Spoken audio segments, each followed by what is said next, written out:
نحمدہ و نصلی علی رسولہ الکریم۔ ایک سوال ہے گجرات سے ہمارے پاس آیا کہ بابا فرید الدین گنج شکر رحمۃ اللہ علیہ کا وصال کب ہوا؟ حضرت سیدنا بابا فرید الدین مسعود گنج شکر فاروقی حنفی چشتی رحمۃ اللہ علیہ کی جو پیدائش ہے یہ آپ کی جو پیدائش ہوئی 1175 کو ہوئی ہے۔ یہ ملتان کا ایک قصبہ کتوال، وہاں پر آپ کی پیدائش ہوئی، اور آپ کے جو والد تھے ان کا نام شیخ جمال الدین سلیمان رحمۃ اللہ علیہ، والدہ کا نام بی بی قرسم تھا، اور وہ بھی بہت زیادہ نیک پرہیزگار عورت تھی۔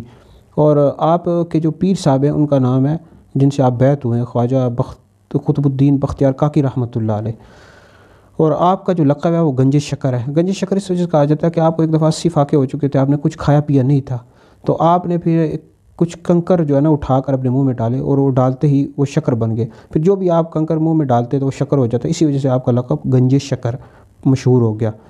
اور آپ کا جو وصال ہوا ہے 1265 کو ہوا ہے، پاک پتن شریف میں، پنجاب کا ایک شہر ہے پاک پتن شریف، وہاں پر یہ آپ کا مزار شریف بھی ہے۔ 1265 5 محرم الحرام کو آپ کا وصال ہوا۔